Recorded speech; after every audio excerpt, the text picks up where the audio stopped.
आपने जो कम्युनिकेशन वाली बात बोली आप, इट्स वेरी इंपॉर्टेंट। मतलब आप किसी भी प्रोफेशन में हो तो कम्युनिकेशन तो अच्छा होना ही चाहिए।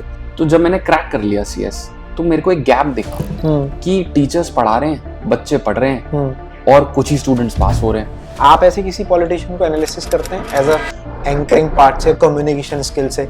मोदी जी का ही नाम लूंगा, क्योंकि मोदी जी बहुत बेसिक लेवल की बात करते हैं। आपके हाथ में माइक है, आप होस्ट कर रहे हैं, आपको टेंशन चाहिए, बताना है कि सागर कपूर की एंट्री हो गई है। ओके। मेरे लिए बहुत इंपॉर्टेंट है कि इवेंट की वाइब कैसी चल रही है। सेंस ऑफ ह्यूमर कितना जरूरी है एक स्पीकर के लिए? और sense of humour obviously experience से ही आता है। पब्लिक स्पीकर, एंकर और होस्ट, इन तीनों में कोई डिफरेंस है?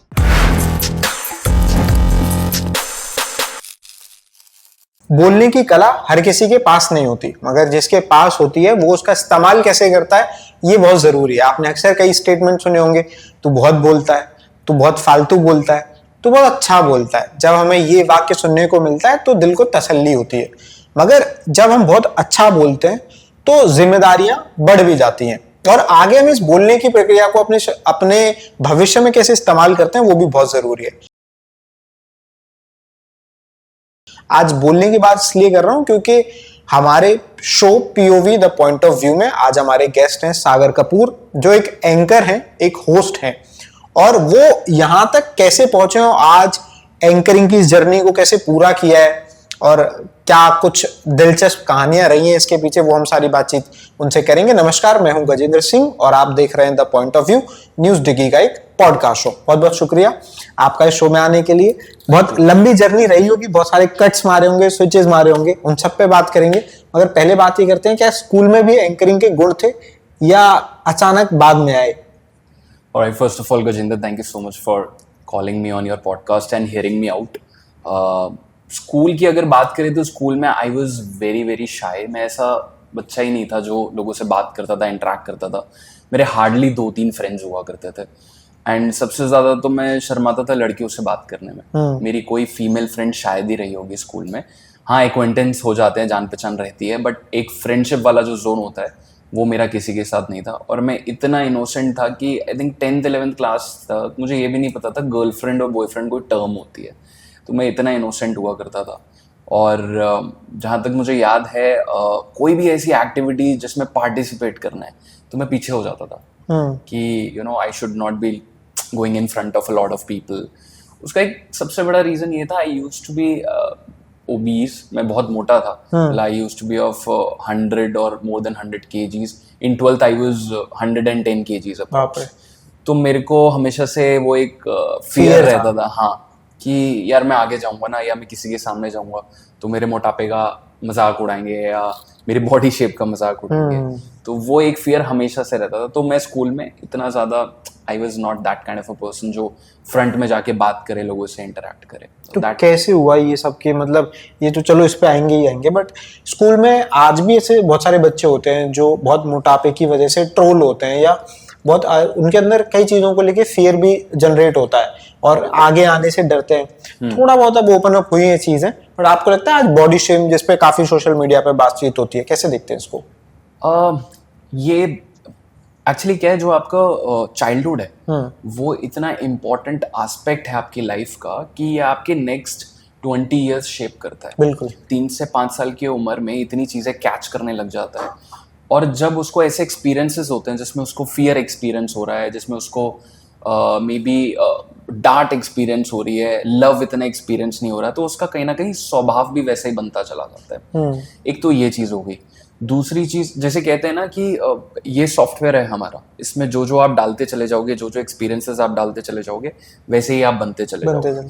तो I think when I was 10 और 11 तो मेरे सोसाइटी में बहुत बॉडी शेमिंग होती थी मेरी। People used to call me जो भी वर्ड्स बोलते हैं, गलत वर्ड्स जो मैं अब तो नहीं बोल सकता यहाँ पे, और ऑन कैमरा तो बिल्कुल नहीं बोल सकता, बट बहुत बॉडी शेमिंग होता था और मेरे पास उसका रिप्लाई नहीं होता था। ऑनेस्टली मुझे ऐसा लगता था कि यार मैं तो सिर्फ क्रिकेट खेलना चाह रहा हूँ इनके साथ, या मैं मज़े करना चाह रहा हूँ, ये लोग why they are speaking so much about me. तो मुझे वो साइकोलॉजी कभी समझ में नहीं आई, और तो मेरे वो एक्सपीरियंसेस अच्छे नहीं रहे। इसलिए भी मैंने लोगों से थोड़ी दूरी बनाना समझा कि मैं थोड़ा दूर ही रहूँ, मेरे 2-4 फ्रेंड्स ही हों, और फ्रेंड्स भी मेरे वो अच्छे बने जिन्होंने कभी मुझे उस नज़रिए से नहीं देखा, उस बॉडी शेमिंग के लेंस से नहीं देखा, मुझे एज अ ह्यूमन बीइंग देखा, तो मेरे आज वो मेरे फ्रेंड्स हैं जिन्होंने मुझे आज तक बॉडी शेम किया है। अब तो मैं शायद बात भी नहीं करता उनसे, मैं दूर ही रहता हूँ। हाय हेलो होती है तो ठीक है, अदरवाइज मैं दूर ही रहता हूँ। तो कैसे पढ़ाकू थे आप स्कूल में? No, I was very average student. Okay. 10th में मेरी शायद 66% आई थी बहुत मेहनत करने के बाद, और 12th में आई गॉट 76% अप्रॉक्स। तो पढ़ाकू तो नहीं बोलूँगा, बहुत मार भी पड़ी है बचपन में मम्मी से, पढ़ाई में इतना अच्छा था नहीं मैं तो। But yes, I had a very good control on my language. Hindi और इंग्लिश मेरी बहुत स्ट्रांग होती थी। Okay. Maths was really poor, science was really poor, SST was really poor, पहले यही सब्जेक्ट्स होते थे। बट हाँ, लैंग्वेज पे कमांड बहुत अच्छी थी मेरी। कहाँ का बॉर्न है आपका, कहाँ जन्म हुआ? Okay, so I am from East Delhi, and मेरा स्कूलिंग भी मेरी ईस्ट दिल्ली से ही हुई है। There is a very famous school called Bal Mandir senior secondary school. So our school is very much famous for Ramayan. तो हर साल हमारे स्कूल में रामायण होती है, बहुत सारे बच्चे पार्टिसिपेट बनते हैं, कोई राम बनता है, कोई सीता बनती हैं, कोई रावण बनता है, सारे कैरेक्टर्स प्ले किए जाते हैं पूरे 8-9 दिन तक, totally in a dramatic manner. जितना ज़्यादा मेरे को अपने स्कूल की बात सबसे अच्छी लगती है कि संस्कार डालने के लिए ये एक बहुत ही अच्छी अपॉर्चुनिटी है बच्चों में कि वो रामायण से जुड़े रहे। तो हमारा आपने कभी कोई किरदार प्ले किया?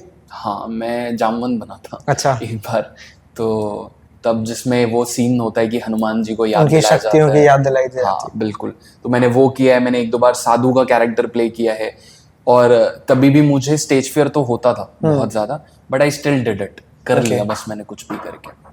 So that was the thing. मोटापे से डील करना या उस ट्रोलिंग से डील करना, या आपने डील ही नहीं किया, छोड़ दिया उसको एज इट इज, या डील किया, उससे फाइट की?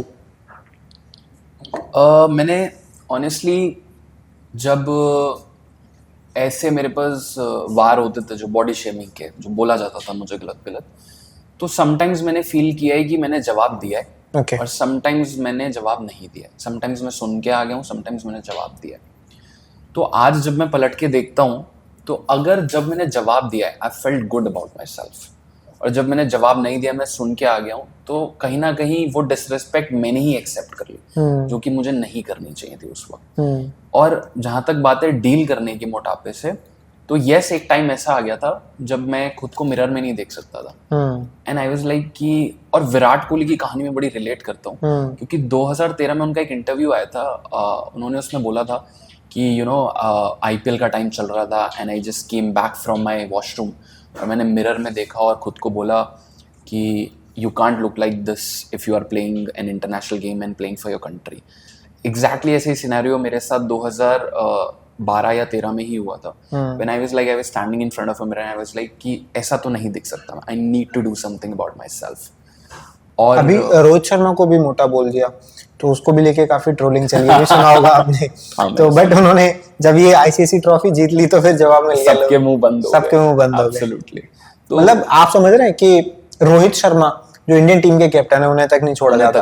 आप इंसान ना, मतलब जहाँ कमियां है ना उनको ऐसे खोज लेता है। कमियां भी क्या, मतलब उनको मोटा बोलना, जो इंसान इंडियन टीम का कैप्टन है, आप मतलब खुद ही समझ सकते हैं इस बात को। मैं ये बोलूंगा काइंडनेस नहीं है लोगों में। हाँ। बहुत ही कम लोग काइंड हैं। If you can see a person, अगर आप उनकी बॉडी को ना देखें, हाउ दे लुक, उससे जज ना करके, इफ यू सी कि वो पर्सन किस तरीके का है, कैसा इंसान है, क्या वैल्यूज है उसकी, और क्या लाइफ जी है उसने, अगर आप उसको वैल्यू करें और उनसे बात करें, तो उस इंसान से एक अलग ही कॉन्वर्सेशन हो सकता है। बिल्कुल। You can go beyond that body shape. So मैं ये समझता हूँ वैसे ही बात करनी चाहिए। तो आपने स्कूल में इतना शाय होने के बाद कभी ऐसे, स्कूल में ऐसे बहुत सारे कोकुलर एक्टिविटीज होती हैं, होस्ट होते हैं, एंकर होते हैं उनमें, तो उनमें कभी ट्राई किया था कुछ बोलने का? कभी कोई डिबेट, कभी पोएम, सिंगिंग, कोई ऐसे कॉम्पिटिशन्स में कभी पार्टिसिपेट करते थे? यस, जब मैं एक बार 5th क्लास में था तो हमारा फैंसी ड्रेस कंपटीशन हुआ था। Okay. उसमें भी I played the role of Kumbhakarna. Okay. तो मैं कुंभकर्ण बना था, और उसमें मैं डायलॉग भूल गया था। जब मैं स्टेज पे गया, मैंने 2 डायलॉग्स बोले और मैं कुछ बोल नहीं पाया, मैं ब्लैंक आउट हो गया लिटरली, और मैं वापस आ गया। तो दिस हैपेंड। एंड 11th-12th में क्या हुआ था, हमारे एक बैंड होता था, उसमें हम लोग ड्रम्स बजाते थे। तो जब स्कूल की प्रेयर होती थी तो स्टेज पे मैं अकेला खड़े होकर ड्रम बजाता था, और लोग मुझे फॉलो करते थे। तो अगर मैं ड्रम बजा रहा हूँ और मेरे साथ they are singing that national anthem, तो वो एक बहुत डिफरेंट लेवल ऑफ फीलिंग होता है कि आई एम डूइंग समथिंग और 1000 लोग उस पर रिएक्ट कर रहे हैं। तो मुझे लगता है कहीं ना कहीं वो एक फेज था जहाँ पे मुझे लगता है लोगों ने मुझे बियॉन्ड दैट बॉडी शेप देखा कि मैं कुछ कर सकता हूँ अपने स्कूल में। तो थी बहुत छोटी सी चीज़ बट इम्पैक्ट बहुत बड़ा था उसका। तो आई वुड से वो एक मोमेंट था जहाँ पे मैं स्टेज पे खड़े होकर ड्रम बजा रहा हूँ, people are just watching me and respond कर रहे हैं वो, और 1000 लोग रिस्पॉन्ड कर रहे हैं। वो बहुत बड़ा फैक्टर था मेरा। तो आफ्टर 12th आपने क्या प्लान किया आगे, क्या करियर बनाना है, कहाँ जाना है, कैसे कुछ डिसाइड किया था? एक्चुअली कुछ भी नहीं। कुछ भी नहीं? कुछ भी नहीं। Then? क्योंकि मेरे लिए उस समय ना सबसे बड़ा फियर यही था कि मैं कहीं पे भी जाऊंगा, लोगों के बीच में जाऊंगा तो अगेन बॉडी शेमिंग होगी, लोग बहुत ताने मारेंगे, कुछ ना कुछ सुनाएंगे। और उस समय आई थिंक ये बात है 2012-13 की, जिसमें रैगिंग बहुत ज़्यादा होती थी कॉलेजेस में। तो मुझे वो फियर था बट मैंने किसी को नहीं बताया, ना मैंने अपने मॉम को बताया कि डैड को बताया कि मुझे ये फियर है। उन्होंने मेरा 1-2 कॉलेज में एडमिशन कराने के लिए पुश भी किया। कुछ रिलेटिव्स थे मेरे कॉलेजेस में, उनको भी बोला कि आप हेल्प कर दो थोड़ा। और मैं वहाँ गया और मेरा एडमिशन नहीं हुआ because of certain low percentage admission हुआ। And I was the happiest one कि अच्छा हुआ मेरा एडमिशन नहीं हुआ। और मेरे घर वाले थोड़े दुखी थे कि अब आगे कैसे होगा, क्या करोगे लाइफ में। तो मैं शायद 2-3 महीने तक तो खाली बैठा था, मुझे समझ में तो आ नहीं रहा था मैं क्या करूँ। बट मैं बहुत खुश था। मुझे करियर की कोई टेंशन ही नहीं थी, literally. I did not want to do anything, I just had one thing in my mind that whatever I am gonna do, मैं ऐसे करूँ कि मैं टॉप के लेवल के लोगों से इंटरेक्ट करूँ, बात करूँ। क्योंकि मुझे उनका माइंडसेट बहुत अच्छा लगता था कि if somebody has reach to top तो क्या लाइफ में उनके एथिक्स रहे हैं, प्रिंसिपल्स रहे हैं, और क्या जानते हैं वो ऐसा जो मुझे नहीं पता। I want to learn that. तो बस मेरे दिमाग में एक वही चीज़ थी, नथिंग एल्स। तो ऐसा कुछ सिनेरियो हुआ था उस टाइम पे। देन फिर करियर में कुछ तो करना ही था। पहले ही बात कर लेते हैं, आपने कैसे वेट लॉस की जर्नी को कंप्लीट किया, कैसे वो कब डिसाइड हुआ कि अब मुझे अपने वेट पे काम करना चाहिए? क्योंकि वो भी एक स्ट्रॉन्ग फेज रहा होगा जब आपने ये डिसाइड किया होगा कि नहीं यार अब इसे डील करना पड़ेगा, वेट को कम करना है या मुझे फिट होना है। ऐसा कोई थॉट पहली बार कब आया? 2013 जून में आई ज्वाइन जिम। तो हमारे घर के पास में एक जिम है, डायमंड जिम। उसको एक पाजी रन करते हैं, सरदार जी हैं। और वो उसको थोड़ा सा आजकल के जो जिम्स हैं बहुत एस्थेटिक और इस टाइप से, वो ऐसा नहीं रखते। वो देसी अखाड़ा टाइप जिम चलाते हैं। Okay. और उनकी फीलिंग ही अलग है। मतलब आप अगर वहाँ जाओगे you will feel as a part of a family, not as a customer, first thing. तो जब मैंने जून में स्टार्ट करी जिमिंग तो 1 महीने में मैंने कुछ 1.25 किलो रिड्यूस किया। Okay. और मैंने गिव अप कर दिया। मैंने कहा मेरे से वेट रिड्यूस नहीं हो सकता, I should give up on this. तो मैं पाजी के पास गया कि पाजी मैं कल से नहीं आऊँगा, मैं छोड़ रहा हूँ। तो देन ही सेड कि छोड़ क्यों रहे हो आप?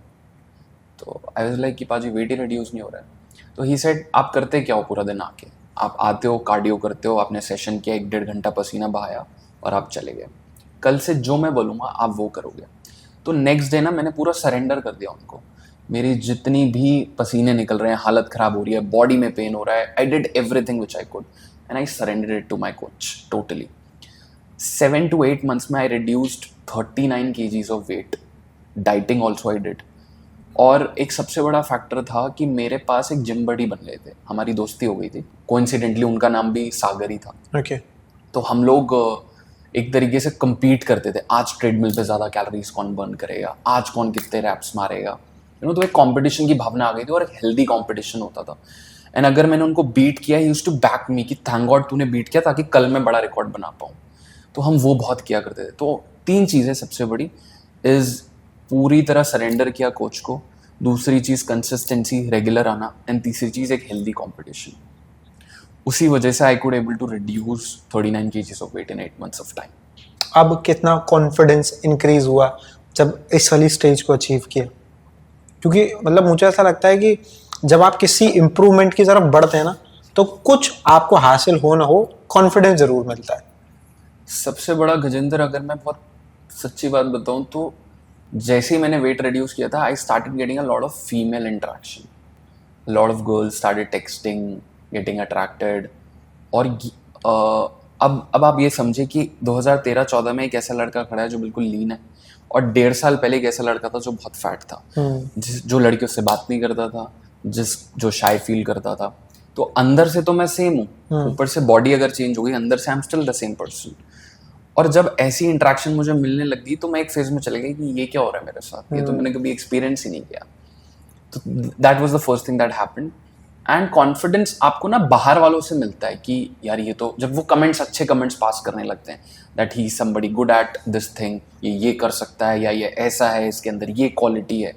तो कॉन्फिडेंस में कहूँगा जब तक बाहर के लोग आपको वो वैलिडेशन ना देते, कॉन्फिडेंस वहां से आता है आपको, राइट? कि चलो अब हम एक उस चीज में फिट हो गए हैं। उस टाइम की बात बता रहा हूँ। अभी कॉन्फिडेंस की डेफिनेशन आप पूछेंगे तो शायद मेरे लिए बहुत चेंज होगी, बट उस टाइम की डेफिनेशन मेरे लिए ये हुआ करती थी कि बाहर से अगर आपको वैलिडेशन मिल रहे हैं कि ये बहुत अच्छा दिखता है, या ये बहुत अच्छा काम कर रहा है, या अच्छा बोलता है, या ये अट्रैक्टिव दिखता है, वॉट एवर इट इज, वहां से कॉन्फिडेंस। ये काफी डीप टॉपिक है बात करने के लिए, क्योंकि आज भी बहुत सारे लोग जो हैं सिर्फ बाहरी दुनिया के कमेंट से अपने कॉन्फिडेंस को हाई और लो फील करते हैं, और वो जो खुद का एक सेल्फ कॉन्फिडेंस है, जो फैक्टर है, उस तक वो रीच आउट ही नहीं कर पाते शायद। तो क्या लगता है आपको कि ये बाहर की चीजों को वैलिडेट करना अपने लिए कितना सही है? मैं पूरी तरह ना नहीं बोलूँगा इस पे, जरूरी है। क्योंकि फॉर एग्जाम्पल अगर मैं ऐसा बोल दूं, गजेंद्र आपको तो पॉडकास्ट करना ही नहीं आता, ठीक, somewhere down the line you will feel कि अच्छा ऐसा है, आपको कुछ तो डाउट आएगा कि यार सामने वाले ने बोला है तो कुछ तो ऐसा होगा जो मेरे अंदर कमी है। तो मैं ध्यान से सुनता हूँ। पहली चीज, वो जो बोल रहा है वो लॉजिकल है भी या नहीं, क्या सच में मेरे उस चीज में कमी है या वो अच्छा है। अगर कोई चीज अच्छी है और उसको अच्छा बोल रहा है, I will accept it, right? अगर कोई चीज बुरी है तो मैं लॉजिकली भी तो पूछूं कि क्या बुरा है मेरे अंदर। तो मुझे ऐसा लगता है अगर बाहर से कमेंट आ रहे हैं उस पर क्वेश्चन करना बहुत जरूरी है बिफोर एक्सेप्टिंग इट टोटली, कि इन्होंने मुझे अच्छा बोला, बुरा बोला, क्या फैक्टर्स लगे आपको। तो again you are saying, the question was like कि बाहर की दुनिया से जो हमें वैलिडेशंस मिलते हैं उससे हम कॉन्फिडेंस रेज करते हैं, बट बाहर की दुनिया से जो वैलिडेशन मिल रहे हैं उनको भी क्वेश्चन करना जरूरी है कि वो सही है या नहीं, फिर आप एक्सेप्ट करो। तो अगर वो सही है तो आप उसको एक पार्ट बनाओ अपने कॉन्फिडेंस का, उससे आपका सेल्फ कॉन्फिडेंस इंक्रीज ही होता है। ठीक है, ओके। 12th के बाद फिर आप पढ़ाई के कुछ प्लान करते हैं, आगे क्या करना है, क्या नहीं करना है, फैमिली प्रेशर, कॉलेज में एडमिशन, करियर कहाँ बनाना है, क्योंकि स्कूल से ही शुरू हो जाता है पूछना कि क्या करना चाहते हो, क्या बनना चाहते हो, टीचर्स के सवाल होते हैं। स्कूल में मेरे से किसी ने पूछा नहीं ऑनेस्टली। अच्छा। क्योंकि स्कूल में आई वाज सो एवरेज कि शायद किसी को कुछ लगा ही नहीं था, उम्मीद ही नहीं थी। यस, अभी भी मेरी टीचर्स अगर मुझे देखती हैं मे बी यूट्यूब पे या कहीं पे, या मैं शोज करता हूँ, they used to get shocked okay that we have seen a Sagar जो साइड में बैठा रहता था, पार्टिसिपेट नहीं करता था, बोलता नहीं था, and somebody who was speaking so well on stage, doing certain things, hosting big shows. तो वो उनके लिए भी बहुत बड़ा शॉकर है, आई वुड से। और एंड योर क्वेश्चन वाज, आपका क्वेश्चन था कि आप 12th के बाद क्या प्लान कर रहे थे? सो हुआ क्या था, हम लोग ऐसे घर में सारे लोग बैठे हुए थे, तो मेरी दीदी आई हुई थी, तो उन्होंने पूछा तू करना क्या चाहता है, क्योंकि ये डिस्कशन चल रहा था मैं करूंगा क्या। और मेरे कजिन्स वगैरह उन सबको तो मिल गया था जो कुछ नहीं कर रहा होता उस घर में हॉट टॉपिक होता है कि क्या करना है एग्जैक्टली, सही में। तो मैंने उनको सेम यही लाइन बोली कि मुझे ऐसा कुछ करना है कि मैं टॉप लेवल के बंदों के साथ काम करूं, आप बताओ कुछ है ऐसा। Then she said you do company secretary course, कि ये एक ऐसा कोर्स है जो आपको टॉप लेवल से कनेक्ट कर सकता है, बोर्ड ऑफ डायरेक्टर से कनेक्ट कर सकता है, और आप डायरेक्टली उन्हीं के साथ आपका उठना बैठना होगा। So then I entered out of fascination, out of this desire, I entered this course without having any knowledge about it, कि इसमें है क्या, पढ़ना क्या पड़ता है, कितना डिफिकल्टी लेवल है, कितने टाइम में मैं क्लियर कर पाऊंगा, मेरी कैपेसिटी है भी इतनी ये कोर्स करने की, because I was an average student. और CS is a professional course, तो ऐसा डिफरेंस था, मैं ऐसा स्टूडेंट था और ये कोर्स को कैपेसिटी चाहिए थी ये वाली। So that is what happened, but I entered that course and बहुत स्ट्रगल्स आए उसमें। I failed number of times. एक टाइम ऐसा था जब मैं CS के फाइनल में था और मैं 6 अटेम्प्ट्स दे चुका था, और मेरा 6th अटेम्प्ट में जाके एग्जैक्टली मेरा फाइनल क्लियर हुआ था, और बहुत फेलियर्स देखे उसमें भी मैंने। सो बट उसने बहुत सिखाया मुझे। whatever I am today is just because of those failures which I faced. तो CS का प्रिपरेशन करके आपने क्लियर किया। थोड़ा ब्रीफ में बताएंगे क्या होता है CS, क्या रूल्स एंड रेगुलेशन, उसकी रिस्पॉन्सिबिलिटीज होती हैं? Okay, so company secretary is a person जो, for example, somebody wants to start their business and उनको नॉलेज नहीं है कि बिजनेस में कैसे स्टार्ट करूं, क्या रजिस्ट्रेशन रिक्वायर्ड होते हैं, which form I should choose to start my business. जैसे इंडिया में अगर आपको बिजनेस करना है, दे आर डिफरेंट फॉर्म्स, आप proprietorship, partnership, LLP, private company, public company, इन फॉर्म्स में अपना बिजनेस स्टार्ट कर सकते हैं। तो company secretary is the first person जो आपको करेक्टली बता सकता है कि आपके बिजनेस के लिए कौन सा फॉर्म परफेक्ट रहेगा आपके लिए। This is one. Once you incorporate a company, company secretaries incorporate registers, companies, LLPs, ये एक वन पार्ट है। Once you do that, तो आपके ऊपर कंपनीज एक्ट एप्लीकेबल हो जाता है। ओके उस कंपनीज एक्ट के जो सबसे बड़े ज्ञाता हैं वो कंपनी सेक्रेटरीज ही हैं। ओके उनको ही पता है उसकी डीप नॉलेज, बिकॉज हमारे पूरे करिकुलम में कंपनीज एक्ट पढ़ाया जाता है। ड्यू डिलिजेंसेस की कंपनी लीगली कंप्लायंट है या नहीं, कंपनीज एक्ट के सारे प्रोविजंस फॉलो कर रही है नहीं कर रही। अभी आपने शार्क टैंक में भी देखा होगा, कई बार मेंशन हुई है ये चीज़ कि कंपनी को फंडिंग तो मिल रही है, सब कुछ हो गया, लेकिन ड्यू डिलिजेंस में इतने नॉन कंप्लायंसेस निकला है कि फंडिंग पे कैंसिल हो गया। इतना बड़ा इम्पैक्ट आता है लॉज और कंप्लायंसेस का। If you are not fully compliant तो आपके ऊपर ऑब्वियसली ट्रस्ट इश्यूज आएंगे, ठीक है, इंटेग्रिटी इश्यूज होंगे, और अथॉरिटीज़ आपके ऊपर रहेंगी ऑब्वियसली, बिकॉज आप नॉन कंप्लायंस कर रहे हैं, और कहीं ना कहीं आपका इंटेंशन भी क्लियर नहीं दिखता। तो अभी आप CS फॉर्म रन कर रहे हैं अपनी? Yes, I have a CS form, और भगवान की दया से तो अच्छी चल रही है। And side by side I follow my passion of speaking also. जब भी मुझे टाइम मिलता है, जब भी मुझे इवेंट्स मिलते हैं, तो आई डू दैट। तो ये कब लाइफ में एंटर हुआ, ये कब डिसाइड हुआ कि CS कर लिया था, बढ़िया काम, जहां आपको जो करना था चीजें वो मिल रही थी, देन व्हेन यू डिसाइड कि अपने पैशन को भी फॉलो करना है, या पहले पैशन है मेरा स्पीकिंग, बोलना, वो कब पता लगा?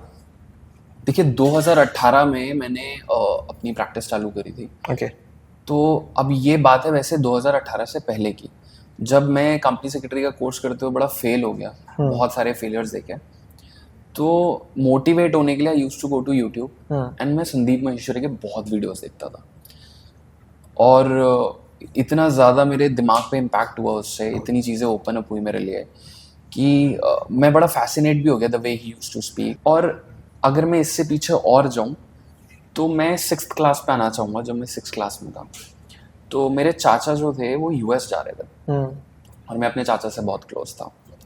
तो हुआ क्या, जब वो चले गए, जब वो US से वापस आते थे, कई बार 1-2 महीने के लिए छुट्टियों पे आते थे, तो वो वर्क फ्रॉम होम करते थे। वर्क फ्रॉम होम का कल्चर इंडिया में तो 4 या 5 साल पहले आया, US में तब से चल रहा है। And then he used to sit and take meetings and then he used to talk in English. The way he used to talk used to fascinate me a lot. मुझे बहुत ही अच्छा लगता, बड़ा अट्रैक्टिव लगता था, और मुझे लगता था ये कला ये सीखनी चाहिए मुझे, ये तो होना ही चाहिए, कम्युनिकेशन स्किल्स तो चाहिए ही चाहिए, चाहे मैं कुछ भी करूँ।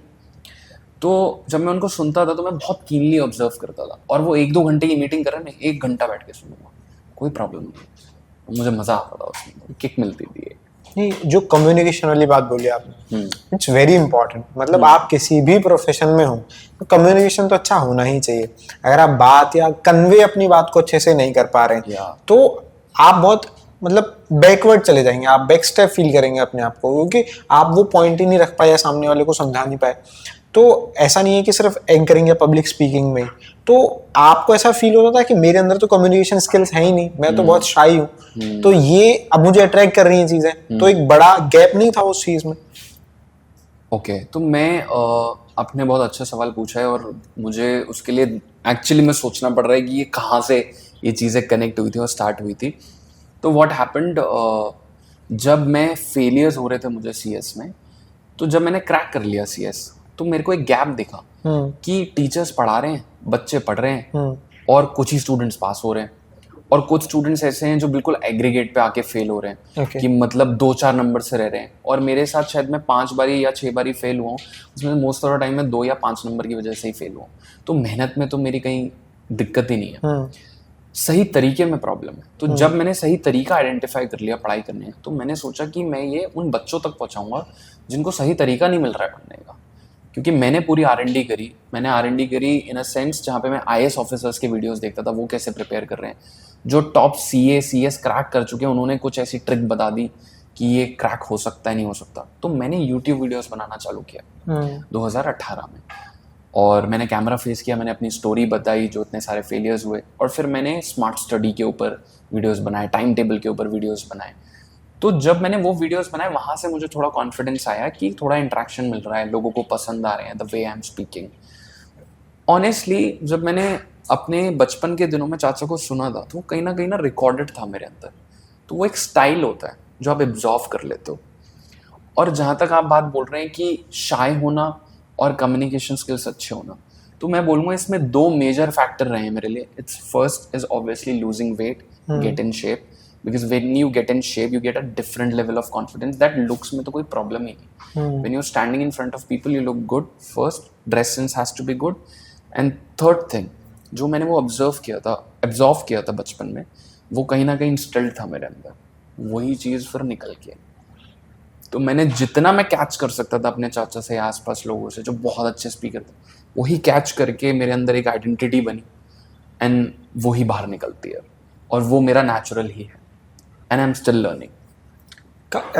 जिस इंडस्ट्री में आप हैं, आप पे 3 टर्म्स हैं, पब्लिक स्पीकर, एंकर और होस्ट। इन तीनों में कोई डिफरेंस है? पब्लिक स्पीकर, एंकर और होस्ट। होस्ट सी होस्ट के तो डिफरेंट हो या सकते हैं एक ही कि- चीज को रिप्रेजेंट करते हैं तीनों वर्ड्स?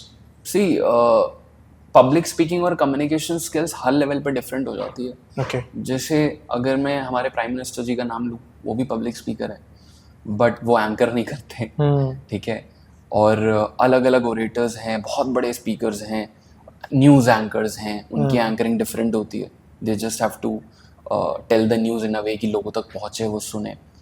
और एंकर्स भी कई डिफरेंट तरीके, स्पोर्ट्स एमसीज हैं, वेडिंग एंकर्स अलग हैं, कुछ कॉर्पोरेट ही करते हैं, कुछ लोग सब कुछ करते हैं। सो हर किसी का बैकग्राउंड, कॉन्टेक्स्ट और रिजल्ट डिफरेंट है। और जहाँ तक बोलने की कला है, जिसमें हमें सबसे पहले पीछे 2-3 चीज़ें क्लियर होनी चाहिए। खुद पे कॉन्फिडेंस आपको होना बहुत ज़रूरी है, कम्युनिकेशन स्किल्स आपकी अच्छी होना बहुत ज़रूरी है। जो आपने सबसे बढ़िया बात बोली, आपने खुद ही आंसर कर दिया कि आप अपनी बात कन्वे कर पाएँ, यही कम्युनिकेशन। कि जो आप फील कर रहे हैं और जो आपने वर्ड्स में बोला वो मैच हो रहे हैं, और मैंने आपको बोला और आपको समझ में आया कि मैं क्या बोलना चाह रहा हूँ, वही है कम्युनिकेशन। यस, उसको सुधारा जा सकता है, आप अपनी प्रोनाउंसिएशन बेटर कर सकते हैं, आप एक एक्सेंट यूज़ कर सकते हैं, आप अपना एक तरीका बना सकते हैं, अपना ऑरा बना सकते हैं बात बोलने का। That is obviously there, but वो फिनिशिंग टचेस है। पॉलिटिशियंस के साथ भी ऐसा होता है, जैसे जो पॉलिटिशियन ज्यादा कन्वे कर पाता है अपनी बात को ज्यादा ऑडियंस तक, जनता तक, वो जीत जाता है इलेक्शन, या वो बड़ा है पॉलिटिशियन। आप ऐसे किसी पॉलिटिशियन को एनालिसिस करते हैं एज अ एंकरिंग पार्ट से, कम्युनिकेशन स्किल से, क्या इसके पास ये कला है, इसको ये आता है? पॉलिटिशियन में बात करी जाए तो मैं मोदी जी का ही नाम लूंगा, क्योंकि मोदी जी बहुत बेसिक लेवल की बात करते हैं। ऐसा लगता है वो आपके घर में बैठ के बात कर रहे हैं आपसे। चाहे जब उन्होंने स्टार्ट किया था टॉयलेट्स बनवाने के लिए, तो कितनी बेसिक सी चीज़ है, घर में ही है। और उन्होंने बात करी साफ सफाई की, साफ सफाई का ध्यान हम ही बात कर रहे हैं। He is not talking about पैसा कितना आना चाहिए, हमारी ग्रोथ कैसे होनी चाहिए, वो ऐसे बात ही नहीं करते। वो लोगों से जुड़ के बात करते हैं। तो मुझे लगता है वही सबसे बड़ी चीज़ है कि लोग रिलेट कर पाते हैं उनसे। और एक उनका एक स्पीच को स्टार्ट करना भाइयों बहनों, मित्रों, वो एक कनेक्शन फील करा देना स्टार्टिंग से ही। और ऐसा लगता है वो मानते हैं कि वो भाइयों बहनों मानते हैं आपको। तो ये एक मुझे बहुत पॉजिटिव चीज लगती है कि रिलेटिविटी आ जाती है एक स्पीकर में और ऑडियंस में। क्योंकि जब लोग मोदी जी की मिमिक्री भी करते हैं ना, तो इन्हीं वर्ड्स को ज्यादा पकड़ते हैं। क्योंकि वो ऐसा लगता है इनको रिप्रेजेंट करते हैं ये वर्ड्स। ये भाइयों बहनों, हर स्पीच को वैसे स्टार्ट करना, कनेक्ट स्टार्ट देना। तो वो एक कम्युनिकेशन का या ये कह सकते हैं एक स्टाइल है लोगों से कम्युनिकेट करने का। जैसे जब आप होस्ट करते होंगे, जब आप वेडिंग्स में जाते होंगे, तो आपका कोई स्टाइल होगा कि आप लोगों को कैसे बांध रहे हैं, कैसे उन्हें बता रहे हैं कि यहाँ मैं एग्जिस्ट कर रहा हूँ, मैं हूँ इस इवेंट में आपका होस्ट। तो कुछ ऐसा स्टार्टिंग सेकंड्स कुछ टफ होते होंगे, या जैसे ही आपने स्टार्ट किया है तो आपको टेंशन चाहिए, आपके हाथ में माइक है, आप होस्ट कर रहे हैं, आपको टेंशन चाहिए, बताना है कि सागर कपूर की एंट्री हो गई है। तो कैसे 1 मिनट स्टार्ट का होता है? मैंने कुछ भी ऑनेस्टली ऐसा बना के नहीं रखा है कि मैं इसी तरीके से स्टार्ट करूंगा। मेरे लिए बहुत इंपॉर्टेंट है कि इवेंट की वाइब कैसी चल रही है। मैं सबसे पहले जाता हूँ, I do my own recce. मुझे ऐसा लगता है कि मेरे लिए बड़ा it's very natural for me कि अगर मैं एम्बियंस जज कर सकता हूँ, एम्बियंस सैड है, ओके है, या ऑलरेडी हाइप्ड अप है, तो मुझे कैसे लेके जाना है। और जहाँ तक स्टार्टिंग की बात है, तो ऑब्वियसली अगर मैं एक वेडिंग होस्ट कर रहा हूँ तो I will be starting with brides and grooms name, कि आज हम लोग यहाँ पर आए हैं, we have to make them really special, ये इवेंट हमें बड़ा बनाना है और मैं आपके साथ ही ये बड़ा बनाना चाहता हूँ. So is everybody with me और not? So I want my audience and me to be one. वो बड़ा इंपॉर्टेंट है. तो चाहे वो मैं कुछ भी वर्ड्स, तो आप कुछ भी यूज कर सकते हो उस समय, बट मेरा इंटेंशन ऐसा होता है कि जब तक ऑडियंस और मैं वन नहीं है तो ब्राइड एंड ग्रूम का ये इवेंट सक्सेसफुल नहीं हो सकता. और मुझे ऐसा लगता है कि वेडिंग्स जब आप होस्ट कर रहे हो तो बड़ा इंपॉर्टेंट है कि सामने वाली फैमिली को आप अपनी फैमिली समझो. और मैं मानता भी हूँ, जब तक मैं उनको अपनी फैमिली नहीं मानूंगा तो मैं बात जिसकी तरफ से है उसकी फैमिली को, लड़के वाले की तरफ से है तो लड़की की फैमिली को. नहीं, मेरे लिए दोनों मेरी फैमिली, दोनों फैमिली है. दोनों फैमिली है. ये इंटरेस्टिंग है. तो उसमें बहुत मजा आता है. और वेडिंग से पहले मैं हमेशा कोशिश करता हूँ कि मैं ब्राइड और ग्रूम से बात करूँ पर्सनली, कि मैं उनकी एक्सपेक्टेशन समझूं, क्या चाहते हैं, कैसा चाहते हैं. कुछ ऐसी चीज़ें जिनका मुझे ध्यान रखना है, क्योंकि हर किसी की फैमिली अलग होती है, ट्रेडिशनल वैल्यूज अलग होते हैं, एक वाइब भी अलग होती है फैमिली की. कई जगह फ्रेंड्स बहुत होते हैं, कई जगह फैमिली मेम्बर्स ज़्यादा होते हैं, तो वो समझना भी बड़ा इंपॉर्टेंट होता है. तो I always try to connect with bride and groom, जितना मुझे इन्फॉर्मेशन मिल सकता है उसी के according I create my vibe and intention. क्योंकि स्पीकिंग एक ऐसी चीज़ है, अगर आपका इंटेंशन और कॉन्टेक्स्ट सेट है तो वर्ड्स भी वैसे ही निकलेंगे. अगर जैसे मैं आज बैठ के आपसे बात कर रहा हूँ तो अलग तरीका है बात करने का, और जब मैं कुछ होस्ट कर रहा हूँ, अगर मैं कॉर्पोरेट इवेंट होस्ट कर रहा हूँ, वो अलग तरीका है बात करने का. तो इंटेंशन मैटर्स, आई वुड से. एक चैलेंज नहीं होता होगा, जैसे मान लो कभी आपको किसी अलग रीजन के बेसिस पे जहाँ आप रहते हैं उससे अपार्ट एक ऐसा रीजन जो आपने कभी विजिट ही नहीं किया, वहाँ की शादी मिल गई, या आपको ऐसी कम्युनिटी की शादी मिल गई जिनकी लैंग्वेज आपको नहीं आती है, बोलनी नहीं आती है, तो उन तक अपना मैसेज कन्वे करना, तो उसकी प्रिपरेशन थोड़ी ज्यादा बढ़ जाती होगी इवेंट से पहले. ऑनेस्टली अगर स्पेसिफिक रिक्वायरमेंट होती है कि मुझे पंजाबी, मान लो आप गुजराती शादी मिल गई आपको, हाँ मैं समझ गया आपको, और हाँ ऐसा ही, तो मैं कोशिश करूंगा कि पहले मैं थोड़े बहुत वर्ड सीख लूं. सबसे पहले तो मैं बता दूंगा मुझे गुजराती नहीं आती. It's very important to be honest with my client कि मुझे नहीं आती. Still they want me, then I will learn some aspect of it, कुछ लैंग्वेज, ताकि मैं रिलेट कर सकूं, कुछ बात कर सकूं लोगों से. और गुजरातियों के बारे में फिर मैं पढ़ूंगा ऑब्वियसली कि कैसे होते हैं, क्या नेचर होता है. बड़े स्वीट नेचर के होते हैं और धंधा बड़ा पसंद होता है गुजरातियों को, और बड़े प्यार से बात करते हैं. कुछ खाने पीने में हमेशा लगे रहते हैं. वो हमने तारक मेहता का उल्टा चश्मा देखा, तो वहां से गुजराती इसका कल्चर काफी क्लियर हो गया. बिजनेस भी खोलना होता है. एब्सोल्युटली. तो हाँ, वो प्रिपरेशंस जरूर रहती है, but honestly I tell my client कि these are my limitations. If you are looking for somebody जो लैंग्वेज में बहुत अच्छा है, तो please go ahead with that. क्योंकि शायद मैं वो रिजल्ट ना दे पाऊँ आपको जो आपको चाहिए. I will be very honest with that. But हाँ, if you want somebody to create the vibe और एनर्जी बहुत अच्छी चाहिए आपको, आई एम देयर. ये भी बहुत जरूरी है क्लाइंट के साथ ऑनेस्ट होना. आपको सिर्फ काम चाहिए, आपने काम ले लिया, बट आपको वो डिलीवर नहीं कर सकते, फिर उसकी एक्सपेक्टेशंस टूट जाती हैं. कभी ऐसा हुआ आपने कुछ एक्स्ट्रा स्किल अपने अंदर ऐड किया हो जस्ट बिकॉज कि वो इवेंट मिला है आपको? बहुत ज्यादा. क्या? So as I told you, I have done Indian super league, ISL host किया आपने. ISL होस्ट किया मैंने. तो ISL की पहले मैं थोड़ी सी स्टोरी बताना चाहूँगा आपको कि मिला कैसे मुझे. तो जब मैं इंस्टाग्राम को मैं भगवान ही मानता हूँ दूसरा, कि मेरे को बहुत काम आता है इंस्टाग्राम से. और जब मैं कुछ भी इवेंट्स होस्ट करता था तो I used to put everything on Instagram, चाहे छोटे से छोटा इवेंट किया, बड़े से बड़ा इवेंट किया. तो कहीं से मुझे कॉल आया किसी इवेंटर का, उन्होंने बोला कि 2022 की बात है कि IPL स्क्रीनिंग्स हो रही हैं and we want anchors for IPL screenings. ठीक है. बहुत ज़्यादा पैसे नहीं दे रहे थे, बट बहुत सारे मैचेस मिल रहे थे. तो मैंने कहा ठीक है, to be on a learning side let's do it. और क्रिकेट तो इंस्टिल्ड है, मतलब अंदर. क्रिकेट चल सकते हैं, पी सकते हैं, खा सकते हैं, सपने देख सकते हैं क्रिकेट के, इतना प्यार है क्रिकेट से. तो आई डिड दैट. तो वहाँ से किसी ने उन्हें कनेक्ट किया कि somebody is looking for an anchor जो ISL होस्ट कर सके, who is good in English speaking. Secondly जिसका प्रोनाउंसिएशन बहुत क्लियर हो. उसका सबसे मेजर रिक्वायरमेंट था प्रोनाउंसिएशन क्लियर होना, क्योंकि ISL में डिफरेंट कंट्रीज के प्लेयर्स हैं. कोई स्पेन से है, कोई इटली से है, कोई जर्मनी से, और उनके नाम बहुत डिफिकल्ट होते हैं. आप यूजुअली प्रोनाउंस ही नहीं कर सकते उनके नाम, इतने डिफिकल्ट है. तो आई यूज्ड टू प्रैक्टिस हर नेम को. मैं पूरा गूगल ट्रांसलेट करता था. गूगल ट्रांसलेट करके उसकी प्रोनाउंसिएशन क्या आ रही है वो I used to write in Hindi and English. देन मैं उसको प्रोनाउंस करता था कि उसी तरीके से प्रोनाउंसिएशन निकल रही है. देन मेमोराइज करता था. तो आई वुड से ISL के लिए मैंने बहुत मेहनत करी है कि क्योंकि see it is coming on, तब जियो सिनेमा होता था, अब तो जियो हॉटस्टार हो गया, तो आप लाइव आ रहे हो और आप अनाउंस कर रहे हो 8-10 हज़ार ऑडियंस के सामने, तो यू कांट गो रॉन्ग। तो प्रैक्टिस बहुत इंपॉर्टेंट। तो मैंने अपनी प्रोनाउंसिएशन ऑफ डिफरेंट लैंग्वेज इस पर बहुत काम किया जस्ट बिकॉज ऑफ ISL। सो अभी मैं 2 सीजन्स होस्ट कर चुका हूँ ISL के। Recently I von an award also from Punjab FC for hosting ISL for them. And मुझे ऐसा लगा, शुरू में बहुत मेहनत करी बट उसका रिजल्ट बहुत अच्छा मिला। जब उन्होंने इतना एक्नॉलेज किया, पंजाब FC ने अवार्ड दिया, तो it was a great moment for me. Congratulations for that. Thank आप you. इंडिया के 250 स्पीकर्स में भी आपको अवार्ड मिला, बेस्ट 250 स्पीकर्स में। वो जर्नी कैसी थी, कैसा फील हुआ? सो ये ना मैं सबको बोलना चाहूँगा, जो भी लोग देख रहे हैं और जो बहुत अच्छा स्पीकर बनना चाहते हैं, एंकर बनना चाहते हैं या पब्लिक स्पीकिंग में जाना चाहते हैं। 2020-21 में जब कोविड का टाइम चल रहा था, तो एक बहुत ही अच्छी ऑर्गेनाइजेशन है सक्सेस ज्ञान। ये हर साल एक रियलिटी शो होस्ट करते हैं, super speaker, free of cost है, कोई पैसे नहीं लगते। तो टू जज your self, it is very important you put your self in a show जहाँ पे बहुत सारे स्पीकर्स आए हुए, तभी आपको, जैसे आपने बोला ना, वैलिडेशन, वो भी बड़ा ज़रूरी है। जब तक आप पार्टिसिपेट नहीं करोगे, आपको समझ नहीं आएगा आप स्टैंड कहाँ करते हो। तो कुछ 2,11,500 लोगों ने पार्टिसिपेट किया था।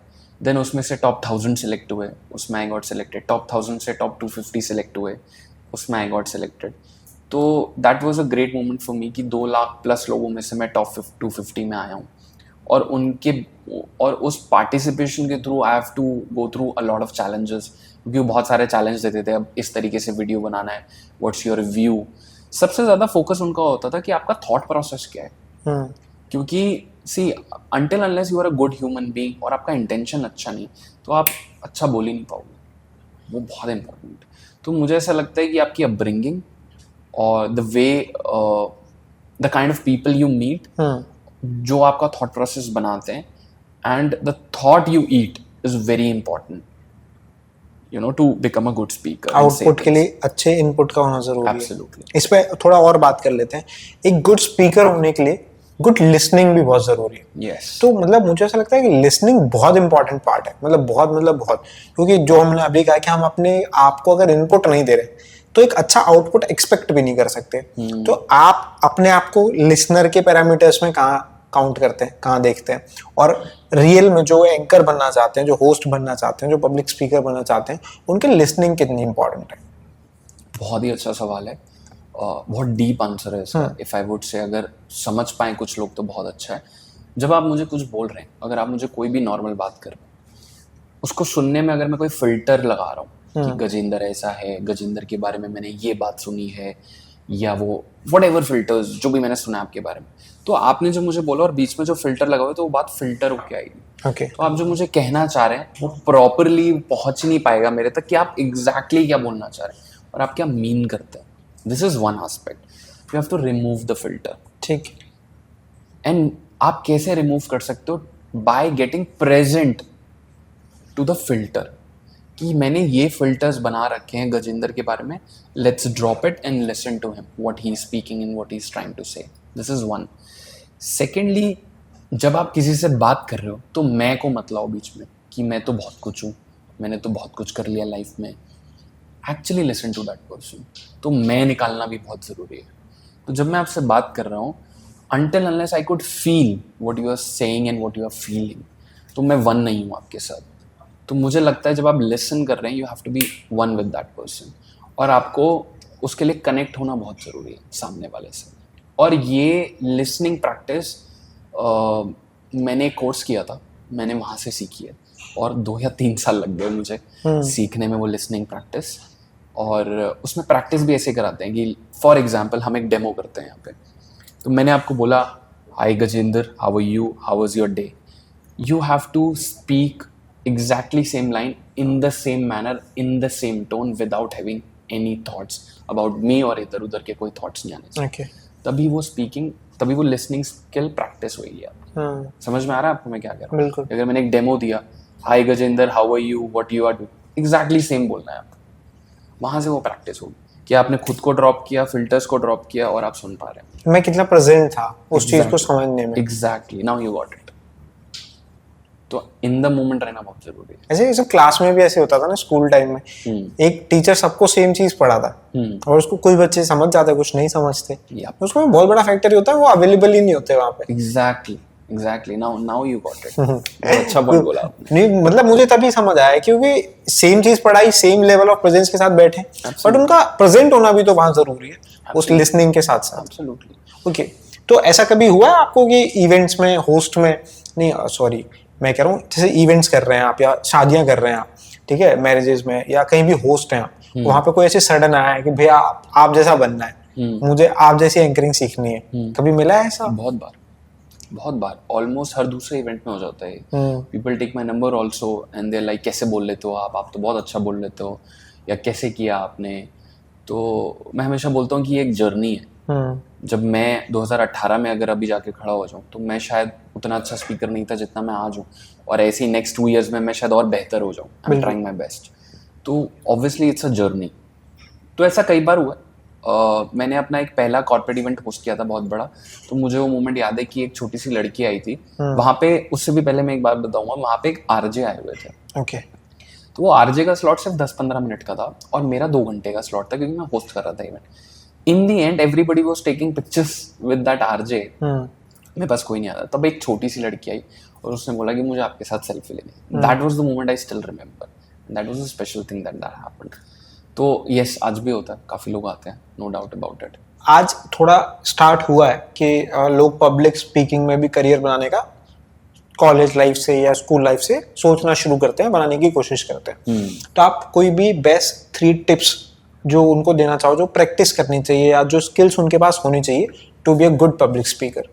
कीड़ा होना बहुत जरूरी है सबसे पहले। बोलने का या सीखने का? बोलने का सबसे पहले, कि मुझे बोलना है। क्योंकि जब बोलने का कीड़ा होगा, जैसे मैं अगर 2018 में दोबारा से जाऊं क्योंकि वहीं से जर्नी स्टार्ट हुई थी, तो मैंने अपना फर्स्ट इवेंट होस्ट किया था। मैं सॉरी, मैं एक स्टोरी बता रहा हूँ फिर से पॉइंटर्स के बीच में, बट तो मैं एक ऑर्गेनाइजेशन का पार्ट था, एक कम्युनिटी का पार्ट था। उनकी दिवाली सेलिब्रेशन हो रहा था। तो उसमें सबको अलग अलग काम डिवाइड हो रहे थे कि भाई आप मिठाइयाँ ले आना, आप गेस्ट को कॉल कर लेना, आप ये अरेंज कर लेना। तो सिंस आई टोल्ड यू कि मैंने वीडियोस बनाना चालू किया था बहुत सारे यूट्यूब पे, तो मुझे पता था मुझे बोलने का कीड़ा तो है, बोलना तो है मुझे। तो मुझे उस फंक्शन में ऐसा दिखा कि मैं स्टेज पे जा सकता हूँ, तो मैं उनके पास गया, मैंने कहा मुझे होस्ट करना, प्लीज लेट मी होस्ट। तो then he give me the opportunity, ठीक है आप होस्ट करो। बट एट द एंड वो इवेंट थोड़ा डिजास्टर हो गया था आपके लिए। यस। क्या? क्योंकि हुआ क्या था, उसमें मुझे 2 फीमेल एमसीज मिल गई थी। Okay.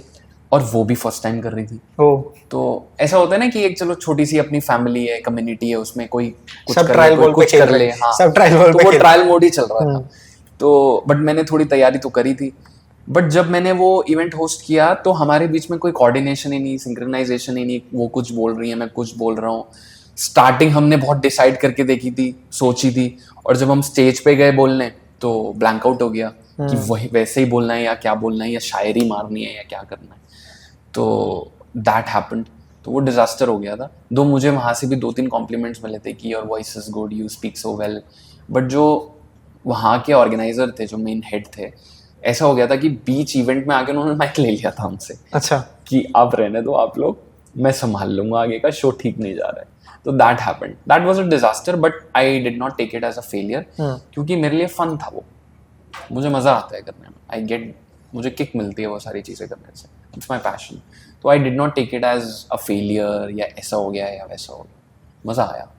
So first is obviously कीड़ा होना चाहिए कि मुझे ये काम करना है, irrespective of money, fame, or people will like you, dislike you, judge you.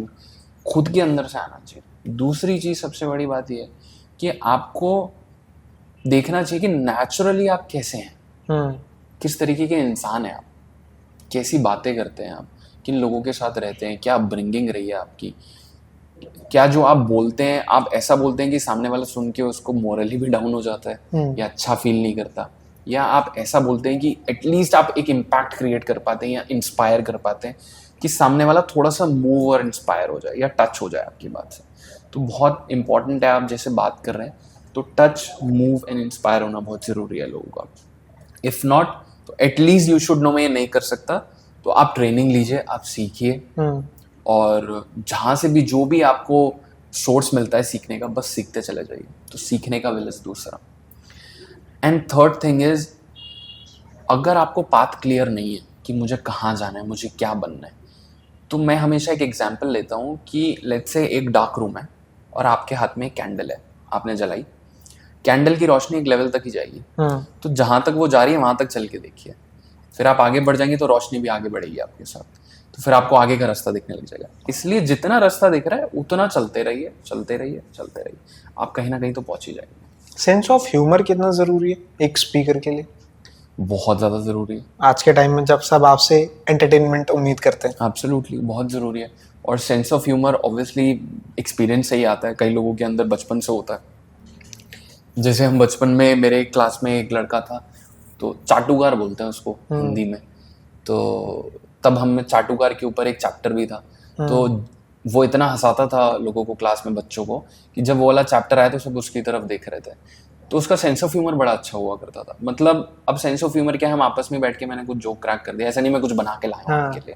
आजकल स्टैंड अप कॉमेडियंस भी जब ऑडियंस से बात कर रहे होते हैं तो सेंस ऑफ ह्यूमर पे ही चल रहा होता है सब कुछ। जैसे एक रियली वेरी बड़ा नाम आता है इसमें, समय रैना का। समय रैना कहता है उनका सेंस ऑफ ह्यूमर बहुत ज्यादा हाई काम करता है। Yes absolutely. मुझे गौरव गुप्ता बहुत पसंद है, रवि गुप्ता बहुत पसंद है। इसको इंक्रीज किया जा सकता है या ये सेल्फ मतलब गॉड गिफ्टेड टाइप चीज ही है? यस बिल्कुल किया जा सकता है, क्योंकि मैंने भी डेवलप किया है, काफ़ी कोशिश करी है। एक आध sense practice? Of humour practice से नहीं होगा, Okay. ये लोगों के साथ बैठ के होगा। ओके। कोई प्रैक्टिस की जरूरत ही नहीं है, जितने आप लोगों के साथ बैठोगे, ऑब्जर्व करोगे, ये उसी से आएगा। मुझे ऑब्जर्वेशन। ऐसा लगता है 90% जो बोलने की कला है वो ऑब्जर्व करके आती है, 10% प्रैक्टिस से आती है, बट वो 10% की जो प्रैक्टिस है वो 100% का इम्पैक्ट क्रिएट करती है। तो दोनों का मिक्स है। बट जितना आप इन्फॉर्मेशन लोगों के साथ बैठोगे, जितने कॉमेडियंस होते हैं वो कितनी बार बोलते हैं कि आज हम यहाँ गए थे, हम इस जर्नी पे निकले, हमने उसी के ऊपर कुछ बोल दिया या बना दिया या वो सिनेरियो क्रिएट कर। जैसे जाकिर खान है, वो 95% कंटेंट लाइफ एक्सपीरियंसेस पे यस बोलते हैं। एब्सोल्युटली। तो ऑब्जर्व करके ही आती है जी। कोई कोचिंग सेंटर नहीं खुला हुआ जहाँ जाके आपको चीज़ें, सिर्फ आपको, अगर मैं इसको नंबर में डालूं, अगर आप 100 की एंकरिंग कर रहे हो तो 10 या 20% का आपको सिखाया जा सकता है, कोचिंग दी जा सकती है, but 70-80% it's all about your ambience, how you are observing people, what are you grasping, what are you dropping. वो भी बड़ा इंपॉर्टेंट है कि क्या लेना है और क्या छोड़ना है। आपने आईएसएल को होस्ट किया है फुटबॉल का, मतलब जो पूरे वर्ल्ड में जिसका अलग ही क्रेज है, बट अपने इंडिया में क्रिकेट का क्रेज है। अभी आईपीएल सीजन मतलब एक फेस्टिवल की तरह सेलिब्रेट होगा 22 तारीख से। तो आईपीएल भी कभी प्लान कर रहे हैं कि होस्ट करें? मैंने 2022 में आईपीएल स्क्रीनिंग्स तो कर रखी हैं, तो मुझे थोड़ा बहुत टेस्ट तो मिल गया था, but I am trying hard कि मैं किसी तरीके से आईपीएल होस्ट कर पाऊँ। एंड मुझे इतना क्रेज है कि अभी मैं आईपीएल के ऊपर भी वीडियोस बना रहा हूँ अब अपने इंस्टाग्राम के लिए क्योंकि क्रिकेट ऐसी चीज़ है जो बचपन से मेरा सारथी रहा है। दोस्त इतने नहीं बने थे बचपन में, लेकिन cricket was my first friend I would say. तो yes, in love with cricket and trying to doing IPL also, कि मैं आईपीएल कर पाऊँ किसी तरीके से। अभी मैंने स्नेहा राणा जी का पॉडकास्ट किया था, जो इंडियन फीमेल क्रिकेटर है। तो अच्छा। हाँ, तो डब्ल्यूपीएल की ऑक्शन हो गई थी, वो सोल्ड आउट रही। अच्छा। मतलब वो नहीं खरीदी गई। अच्छा। और हमारे पॉडकास्ट में आई, डब्ल्यूपीएल शुरू हुआ, आरसीबी में एक प्लेयर है वो चोटिल हो गई, तो आरसीबी ने पिक कर लिया उनको। हमारा पॉडकास्ट लकी था उनके लिए। तो वो डब्ल्यूपीएल में आरसीबी में खेली है वो, और उन्हें लास्ट वाला मैच उनका प्लेयर ऑफ द मैच रही। 3 विकेट लिए हैं। तो आपको भी आईपीएल मिल जाएगा। Thank you so much. Thank you. Podcast आपके लिए पॉजिटिव होने वाला है। Last year I got a call for WPL also, but मेरी डेट्स अवेलेबल नहीं थी। अच्छा। देखते हैं, अभी भगवान के ऊपर है। बढ़िया रहेगा। अच्छा, जैसे आपने अभी बोला भी था कि इंस्टाग्राम से आपको बहुत बिजनेस मिलता है। तो आज के टाइम में बहुत बात होती है सोशल मीडिया को लेके, ना, और आज का यंगस्टर फोन के जरिए या सोशल मीडिया के जरिए बहुत ज्यादा टाइम डिवोट करता है अपना। तो आज आप सोशल मीडिया को, जैसे जब हम स्कूल टाइम में नहीं होते थे तो कोई भी टॉपिक दे दिया जाता था, सोशल मीडिया से बून और बैन, है ना, वो आशीर्वाद है या अभिशाप है। करेक्ट। आज के प्रेजेंट सिनेरियो में आप सोशल मीडिया को कैसे देखते हैं, एक प्रोफेशनल वे में भी, और जो कि सिर्फ जो रील को स्क्रॉल कर रहे हैं वो भी, तो 2-4 घंटे, 10-15 घंटे स्क्रीन टाइम हो रहा है, कैसे देखते हैं इस चीज को?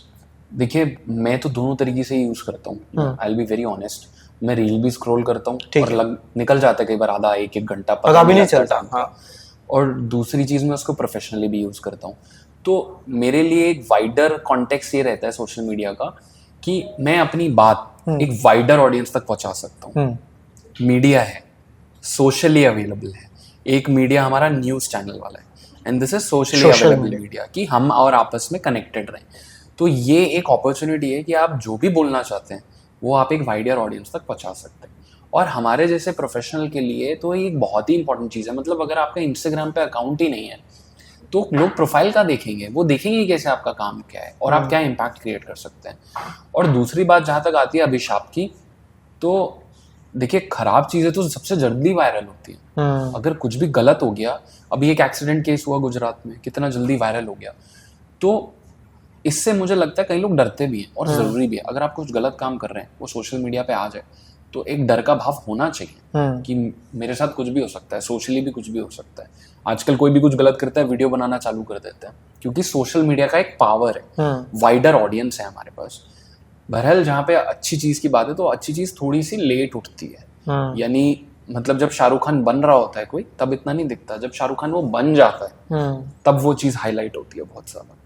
अब बहुत सारे लोगों को यूं पिक भी करे थे, वो विंक गर्ल है ना, जो आपको याद होगा, एक वीडियो वायरल हुआ था, इसमें वो एक किसी फिल्म का सीन था, वो आंख मारने वाला जो सीन था, वो लड़की बहुत वायरल है ना, वो विंक गर्ल रातों रात कितनी वायरल हो गई थी, है ना। रेनू मंडल है जो हिमेश रेशमिया ने जिनको उठाया था, मतलब बहुत सारे लोग रातों रात वायरल भी, ढिंचैक पूजा जो सोशल मीडिया की देन है। तो ऐसे बहुत सारे लोग भी हैं जो रातों रात, मतलब इनको देख के फिर एक ऐसी इंटेंसिटी भी तो पैदा होती है, शॉर्ट टेम्पराइजेशन भी आता है कि हमें बहुत जल्दी वायरल होना है। हमारा कंटेंट बनाने का पर्सपेक्टिव लोगों को एजुकेट करना नहीं है, सिर्फ वायरल होना है। इसको मुझे ऐसा लगता है वायरल ना वही लोग होने चाहिए जो कॉन्स्टेंटली काम कर रहे हैं। जो आपने रातों रात वाली बात बोली कि एक दिन में वायरल, 2 दिन में वायरल, क्योंकि कहानी खत्म हो जाती है फिर 10 दिन, 15 दिन, महीने में। लेकिन जो कॉन्स्टेंटली वर्क कर रहा है, मेहनत कर रहा है, वो बंदे वायरल होने बहुत जरूरी है। क्योंकि उतना ही काम, अब आप समझिए कि वो एक छोटे लेवल के लोगों को इम्पैक्ट कर रहे थे, चाहे वो अपने अच्छे काम से कर रहे हो, चाहे वो एक बहुत अच्छे आर्टिस्ट हो या कुछ भी हो। अब अगर हम अरिजीत सिंह के बारे में बात करें तो अरिजीत सिंह के बारे में इतनी बातें हैं पॉजिटिव कि he is very simple living, वो ज़्यादा ध्यान ही नहीं देते और उनका पैशन इतना ज़बरदस्त है कि वो मार्केटिंग नहीं करते या कुछ नहीं करते। तो ऐसे लोग तो अपने आप ही वायरल हो जाएंगे ना। जब वो फेम गुरुकुल में भी आए थे तब वो कैसे थे, फिर उन्होंने इतना नवाजा अपनी आवाज़ को, इतना काम किया, नाउ ही इज़ फेमस। तो मुझे लगता है, और ऐसे लोग लंबे टाइम के लिए वायरल रहते हैं, हमेशा रहते हैं, सदा बाहर रहते हैं। तो मुझे ऐसा लगता है कि अगर आप शॉर्ट टर्म के लिए वायरल होना चाह रहे हैं, इट्स अ रॉन्ग ट्रैक। अगर आप दिल से कुछ चाहते हैं और आप अच्छे हैं और आप अच्छा काम कर रहे हैं तो आप सदाबहार के लिए वायरल हो। अलग अलग डिफरेंट तरीके की वेडिंग्स देखी होंगी, लव मैरिजेस, अरेंज मैरिजेस भी आपने होस्ट की होंगी। आज की मैरिजेस में कोई डिफरेंस पाते हैं? क्योंकि आज हम जहाँ बात कर रहे हैं मैरिजेस की, तो एक जो डाइवोर्स है वो भी बहुत ज्यादा इंक्रीज हो रहे हैं। अभी रिसेंटली बड़े बड़े लोगों के डाइवोर्स जो खबरों में तक आ जाते हैं वो भी देखें तो वो एक लंबी लिस्ट बन जाती है। हार्दिक पांड्या ने लिया, युजवेंद्र चहल ने लिया, शिखर धवन ने लिया, और भी लंबी लिस्ट है भी इसमें कि बहुत सारे लोग हैं जो आते हैं। तो जो डाइवोर्स है तो वो भी इंक्रीज हो रहे हैं। तो आप मैरिजेस को होस्ट करते हैं तो कुछ एनालिसिस किया है कभी कि ऐसा होता है तो क्यों होता है, और आज के टाइम में इतना क्यों ज्यादा बढ़ रहा है? क्योंकि पहले लोग निभा लेते थे, मुझे लगता है लंबी शादियां चल जाती थी, और गांव में तो आज भी डाइवोर्स को उतना प्रेफरेंस नहीं है, बट मेट्रो सिटीज में बहुत ज्यादा ये चीज आने लगी है। तो क्या रीजन देखते हैं इसके पीछे? देखिए ऑनेस्टली जब मैं वेडिंग होस्ट करता हूँ तो ऐसा कुछ सिनेरियो नहीं आता मेरे माइंड में, क्योंकि वो एक सेलिब्रेशन है। ठीक है। अगर मैं और जहाँ तक अरेंज मैरिज और लव मैरिज की बात है, तो लव मैरिजेस में जब मैं कपल के बीच में एक स्पार्क देखता हूँ और एक केमिस्ट्री देखता हूँ, वो काफ़ी डिफरेंट होती है obviously from an arrange marriage. क्योंकि अरेंज मैरिज में तो आप एक दूसरे को इतना जानते ही नहीं, तो थोड़ा सा वाइब का डिफरेंस तो होता ही होता है, फैमिली मेम्बर्स में भी डिफरेंस आ जाता है थोड़ा बहुत, तो वाइब का ही डिफरेंस है और इतना कुछ ज़्यादा मेजर डिफरेंस नहीं है। जहाँ तक इसका जो फॉलोअप क्वेश्चन है डिवोर्स का, तो आई वुड से कि अगर आपके साथ में कोई है और फंडामेंटली अगर आपकी चीज़ें ठीक नहीं है, fundamental when I say there are trust issues, cheating हो रही है आपके साथ में, रिस्पेक्ट नहीं है और हैरेसमेंट हो रही है, चाहे फिजिकल अब्यूज़ है, मेंटल अब्यूज़ है, कुछ भी है, तो आप अलग हो जाए। फंडामेंटली अगर कोई भी चीज़ ठीक नहीं है, आपको साथी सही नहीं मिला है, फ्रॉड हुआ है, कुछ भी हुआ है, प्लीज़ आप अलग हो जाइए। मैं यही रिकमेंड करूँगा। और हमारे लॉ में भी प्रावधान है इन चीज़ों का, राइट। बट अगर ये सब चीज़ें ठीक हैं तो आप एडजस्ट करिए, क्योंकि सामने वाले के अंदर तो कमियां होंगी, कमियां आपके अंदर भी है। तो आपको ये समझ लेना है कि ये है भी तो मेरा इंसान, मतलब we are connected, he is my husband और शी इज़ माई वाइफ। तो आपको वो समझना बहुत जरूरी है। तो इसकी अच्छी आदतें भी मेरी हैं, इसकी बुरी आदतें भी मेरी है, मैं दोनों को ही एक्सेप्ट करता हूँ। तो अगर आपको एक अच्छी मैरिज चलानी है, you should know the person first, और आपको बुराइयाँ अच्छाइयाँ दोनों ही एक्सेप्ट करनी पड़ेगी। और प्लीज जज मत करिए कि उसमें ये बहुत अच्छा है और ये बहुत बुरा है, दोनों को ही एक्सेप्ट करिए साहब। जिद तो इस बात की है ना कि अच्छी मेरी बुराई तुम्हारी बुराई नहीं चाहिए मुझे। वो वहाँ अभी जैसे मेंस के केसेस को भी आपने बहुत देखा, मतलब अभी अतुल सुभाष का केस हुआ जिन्होंने 1-1.5 घंटे का वीडियो बनाया और सुसाइड कर लिया। अभी TCS के मैनेजर थे, वो इसलिए किया, again I said fundamental issue था उनके साथ, हैरेसमेंट हो रहा था। According to his speech and whatever he has written, he was being harassed. अगर आपके साथ फंडामेंटल इशू है, प्लीज अलग हो जाइए, साथ में रहने का मतलब ही नहीं बनता। You have not got a good partner. अलग हो जाएंगे फिर वो एलिमनी करोड़ों रुपया। वो तो सी सिंपल है ना, हमारे लॉ में जो प्रावधान है, यस लड़कियों के फेवर में बहुत सारी चीजें डाली गई हैं और लड़कों के फेवर में नहीं है। तो मुझे ऐसा लगता है लॉ को चेंज होने की बहुत जरूरत है। यहाँ पे इक्वालिटी नहीं है लॉ में। अभी जो TCS के मैनेजर ने सुसाइड किया था, वो लास्ट वीडियो बनाने से पहले रो रहा है, प्लीज मर्दों के बारे में कोई बात करो, एब्सोल्युटली प्लीज बात करो। वो बस यही कह रहा है। एब्सोल्युटली मुझे लगता है बहुत बात करने की जरूरत तो है। एब्सोल्युटली, क्योंकि जब ये लॉ बना था तो वो पुराने टाइम के हिसाब से बना था। आज हम अलग टाइम में जी रहे हैं। तब की जो वुमेन्स हुआ करती थी, शायद उनके पास नहीं था रहने के लिए और आगे कुछ इंडिपेंडेंट होने के लिए स्कोप। बट आज की कितनी वुमेन्स इंडिपेंडेंट है? अगर वो नहीं है तो उनके पास एटलीस्ट अपॉर्चुनिटी है इंडिपेंडेंट बनने की। अगर आपने 1.5-2 साल की मैरिज में करोड़ों रुपए मांग रहे हो, लेट्स से आपकी 28 में मैरिज हुई, 30 में टूट गई, आप करोड़ों रुपए मांग रहे हो कि मैं आगे कैसे सर्वाइव करूंगी। आप 28 साल कैसे सर्वाइव कर लिया? आपने काम किया, आपने कुछ सीखा, आपने कुछ स्किल एक्वायर किया, तो आप आगे भी तो सर्वाइव कर लोगे ना। मैं तो अभी न्यूज में हूँ तो पढ़ता रहता हूँ डेली। तो अभी एक ही खबर आई थी कि 1 हफ्ते ही बाद डाइवोर्स फाइल किया था एंड शायद 30-35 लाख रुपए की डिमांड थी 1 हफ्ते बाद। सी आई वुड जस्ट से कि और सबसे इंपॉर्टेंट बात ये थी कि वो लड़का बहुत एजुकेटेड था, तो उसने दहेज नहीं लिया था। उसने क्लियर मना कर दिया था कि मैं दहेज नहीं लूंगा। स्टिल 1 हफ्ते बाद वो फेस कर रहा है कि उस पर केस है, उसको 30-35 लाख रुपए देने। This is one of the negative points. मतलब अगेन आई वुड से कि फेवर में है ही नहीं कुछ लड़कों के। कुछ ही चीजें होंगी, वो लॉयर्स को ज्यादा पता होगा, बट मेजरली चीजें लड़कियों के ही फेवर में, कि डाउरी का केस लड़कियां ही डाल सकती हैं, वुमेन सेल का केस ऑब्वियसली लड़कियां ही डाल सकती हैं, और हैरेसमेंट के केसेस लड़कियां काफ़ी हद तक डाल सकती हैं, और चीटिंग के केस तो चलो दोनों डाल सकते हैं। बट स्टिल जो मेजर पावर है लॉ में वो वुमेन्स के ही फेवर में। तो जब लॉ ही फेवर नहीं कर रहा तो पावर कैसे मिलेगी किसी लड़के को? He has to deal with it. But increase होते डाइवोर्स का रीजन क्या लगता है आपको? सबसे बड़ी चीज अदर ऑप्शंस, कि लोगों को लगता है उनके पास दूसरे ऑप्शंस अवेलेबल हैं, और अगर people are not settling with, अगर किसी को कुछ कम मिल रहा है तो वो सेटल नहीं हो रहे उसके साथ। वो लॉन्गर पिक्चर नहीं देख रहे कि अभी थोड़ा टाइम दे दो, हो सकता है 1 या 2 साल बाद चीजें ठीक हो जाए या बेटर हो जाए। आप इंटेंशन नहीं देख रहे सामने वाले का, कि सामने वाला कोशिश कर रहा है, बेटर बनने की कोशिश कर रहा है, सुधारने की कोशिश कर रहा है, चीज़ें ठीक हो सकती हैं। तो मुझे लगता है लोगों की ना वो सेंस ही नहीं डेवलप्ड किसी रिलेशनशिप को चलाने की। अगेन मैं उस पर भी एक बात बोलूँगा, इसमें भी सबसे बड़ा रोल हमारी एजुकेशन का आता है, कि सिखाई नहीं ना ये चीज़ें, रिलेशनशिप वर्क कैसे करता है। हमें स्कूल में योगा तक तो सिखाया नहीं, अपनी बॉडी का ध्यान कैसे रखना है, फिटनेस पे बात करी नहीं जाती, सेक्स एजुकेशन हमें दिया नहीं जाता। हमें या तो वही सारी चीज़ें पढ़ा रहे हैं, साइंस में एक चैप्टर होता है बस, एक चैप्टर से क्या मैं पूरी लाइफ का सीख जाऊँगा? उस चैप्टर में भी जिसमें रिप्रोडक्शन होता है उस पेज को ही स्किप कर देते हैं। एब्सोल्युटली, आप एब्सोल्यूट शर्म के मारे। मतलब मुझे तो ये लॉजिक तो मुझे बिल्कुल, मैं तो उस टाइम जब हम पढ़ रहे होते स्कूल में तो हमें समझ ही नहीं आता, बट अब जब चीजें समझ आई हैं तो लगता है कि यार कितने पीछे चल रहा है हमारा एजुकेशन सिस्टम। आपको पता है अभी रिसेंटली मेरे दांत में प्रॉब्लम हुई, मैं डेंटिस्ट के पास गया तो उन्होंने बोला ये होगा, ऐसे ऐसे होगा। मैं कहा ओके, फिर मैंने ठीक है आप प्रोसेस स्टार्ट करो। फिर मैं बाद में सोच रहा हूँ कि ये प्रॉब्लम मुझे 2-3 महीने से हो रही थी, बट मैं उसको नेग्लेक्ट कर रहा था अनटिल इलनेस, जब तक वो अनबेरेबल नहीं हो गई। करेक्ट। तो मैंने कहा मुझे कभी स्कूल में ये तो बताया ही नहीं कि दांत की प्रॉब्लम भी एक प्रॉब्लम है। Absolutely. उसको टाइम पे जैसे फीवर आज आया तो आज ही मेडिसिन लूंगा।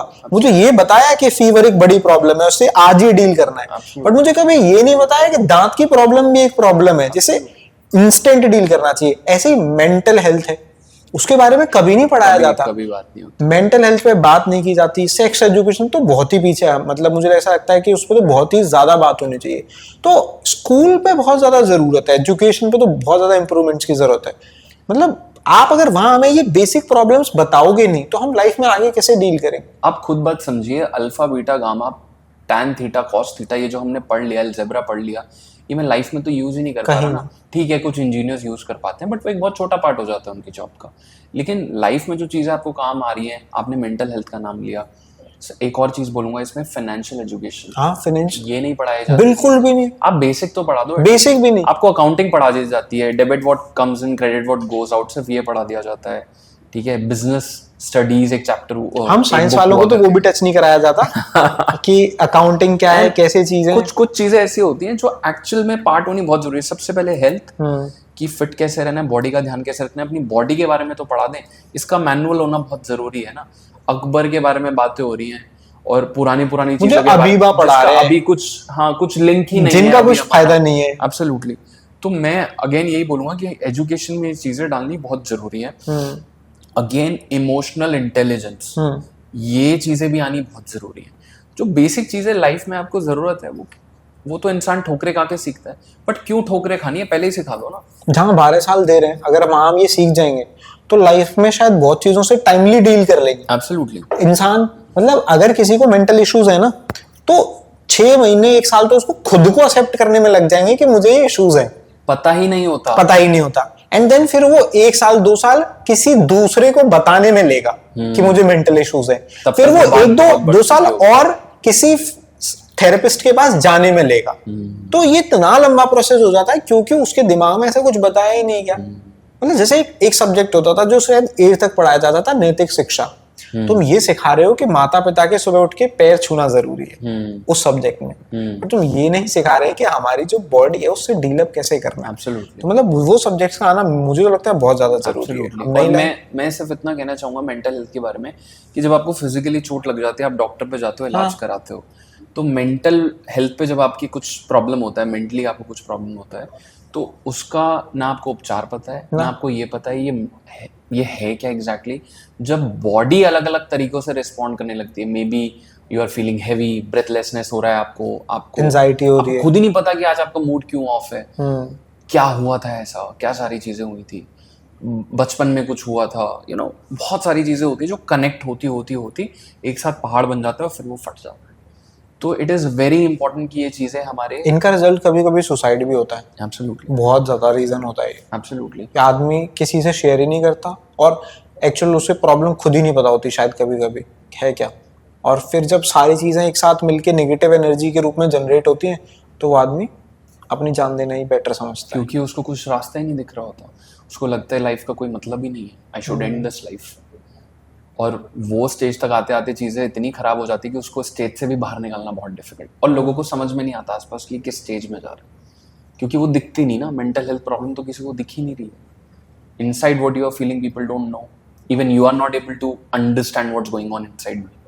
तो उसको एड्रेस करना, जब तक एजुकेशन नहीं होगी, समझ नहीं होगा, तो कैसे कर लोगे आप? इस पे तो हम अलग से पॉडकास्ट कर सकते हैं और लंबी बातचीत हो सकती है इन चीज़ों पर, क्योंकि आज की सोसाइटी की सबसे बड़ी प्रॉब्लम्स है आज मेंटल हेल्थ। और जितने भी हम इश्यूज, ऐसे डाइवोर्स भी एक बहुत ज्यादा रीजन मुझे लगता है मेंटल हेल्थ का है। जब डील अप नहीं कर पा रहे, वो समझ ही नहीं रहे प्रॉब्लम को, एग्जैक्टली, प्रॉब्लम को ही फाइंड आउट नहीं कर पा रहे। कम्युनिकेशन का भी है सबसे बड़ा, जो हमने बात करी ऑलरेडी, एक्सेप्टेंस का भी है और मेंटल हेल्थ का भी है। It's a mixture of everything, because what kind of person you are उस पर तो बहुत ही ज्यादा डिपेंड करता है। Sacrifice, if you see Gajendra, की आजकल अरेंज मैरिजेस के जो बायोडेटा आते हैं उसमें 5-6 चीजें लिखी होती हैं।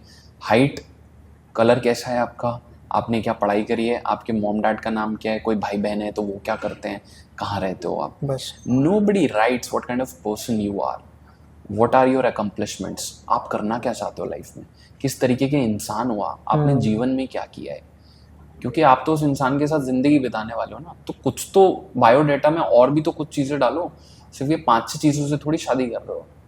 तो I think it is just one of the example. हमारे बेसिक ही गलत सेट किए गए। एब्सोल्युटली, ठीक है, इन पे बात करते रहेंगे। बदल रहा है तो हो सकता है आगे जाके कुछ आ जाए चीज। अच्छा, ये जैसे आप एंकरिंग के उसमें हैं, तो कुछ मतलब इज देयर एनीवन जिसको आप एडमायर करते हैं, जिनको आप सुनना पसंद करते हैं, जिससे आप सीखते हैं? देखिए, सीखता तो मैं खुद ही की मिस्टेक से बहुत ज़्यादा हूँ, क्योंकि मैं खुद को बहुत एनालाइज करता हूँ। Okay. लेकिन मुझे 2 एंकर्स बहुत पसंद है। फर्स्ट इज आयुष कुमार, उनका दूसरा नाम है ऑलमोस्ट आयुष, मुझे बहुत पसंद है, बहुत ही बेहतरीन इंसान है। जब मैंने एंकरिंग पूरी तरीके से सोचा कि मैं पूरा घुस जाऊँ उसमें, तो एक बार इंस्टाग्राम पे मैं स्क्रॉल कर रहा था, उनकी profile I and I got स्टक्ड with this profile. मैंने उनको मैसेज किया and he was so kind, उन्होंने मेरे से बात करी, मुझे काफ़ी चीज़ें बताई, मेरे क्वेश्चंस का आंसर किया। क्योंकि अगेन वही है ना, आप भटकते भटकते कितने लोगों से मिलते हो, तो मैं उनसे मिला भी and he is so kind. Sometimes he refer me also, मुझे काम भी दे देते हैं, तो मुझे बहुत ही अच्छे लगते हैं, मैं बड़ा पसंद करता हूँ उनको। सो ऑलमोस्ट आयुष, अभी मैं एक और इवेंट में गया था उनके, अच्छा। वहाँ पे भी उन्होंने मुझे इनवाइट किया, तो I am very fond of him. And second है सचिन कुंभार, मैं उनसे एक ही बार मिला हूँ, बट दिल के बहुत अच्छे लगे मुझे। See again I am saying, मैं शायद एंकरिंग से ज़्यादा उस चीज़ से ज़्यादा टच हूँ कि किस तरीके के इंसान है, and that is what matters. ठीक है, आप बहुत अच्छे प्रोफेशनल हैं, आप बहुत अच्छा करते हैं, मैं वो चीज़ें आपसे उठा पाता हूँ, लेकिन मैं कनेक्ट आपसे तब कर पाता हूँ जब आप उस तरीके के इंसान है कि मैं कनेक्ट हो सकूँ आपसे। कोई बुक पढ़ी है आपने? कोई बुक सजेस्ट करेंगे? नहीं, बुक्स में मैंने सिर्फ जब सीएस की मैं पढ़ाई कर रहा था तो मैंने इतनी बुक्स पढ़ ली थी, और जब मेरी सीएस कंप्लीट हो गई तो आई हैड दिस थॉट कि मैं अब कोई बुक नहीं पढ़ूंगा। ऑब्वियसली जब मैं प्रैक्टिस करता हूँ तो मुझे ज़रूरत पड़ती है बुक्स की, बट मैं अलग से मैं नहीं। Again I would like to say कि मैं ऑब्जर्व बहुत करता हूँ। बट संदीप माहेश्वरी को तो सुन ही लेते हैं सब। हाँ। जो पब्लिक स्पीकिंग में आना चाहता है, एंकरिंग में आना चाहता है, Absolutely. उनकी मोटिवेशन, उनकी स्किल्स को तो एक बार न एक बार इंसान के इतना सामने रिलेट करके इतने इजी तरीके से समझाते हैं, और बिट्स एंड पीसेस में ट्रैवल करते हुए एक एक जगह से फिर वो आपको एंड तक ले जाते हैं, तो वो बहुत अच्छी कला है। थैंक यू वेरी मच, हमसे बात करने के लिए बहुत अच्छा लगा। Thank you और so बहुत इंसाइटफुल कन्वर्सेशन हमने की है, जो शायद लोगों को पसंद भी आएगी। अगर वो आप एंकरिंग या होस्टिंग या आप किसी भी इवेंट, क्रिकेट, स्पोर्ट्स, कुछ भी जहां आपको कम्युनिकेशन या बोलने की पावर का इस्तेमाल करना है और अपना नाम बनाना है, तो ये एपिसोड आपके लिए था। खैर, हमने बहुत सारी बातें की हैं और जो हमारी समझ है उसके हिसाब से की हैं, तो आपको हो सकता है वो बात अच्छी लगे तो कमेंट में तारीफ कीजिए, सराहिए, और हो सकता है आप इत्तेफाक ना रखते हो हमारी बातों से, आप सहमति ना दर्ज करें, तो नाराजगी भी हो सकती है, तो वो भी आप कमेंट बॉक्स में लिख दीजिए, अगली बार से सुधारने की कोशिश करेंगे।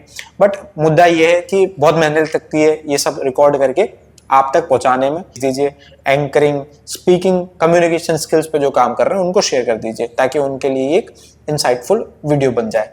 बाकी हमारे साथ जुड़े रहिए, चैनल को सब्सक्राइब कर लीजिए और वीडियो पे अपना प्यार देते रहिए। धन्यवाद।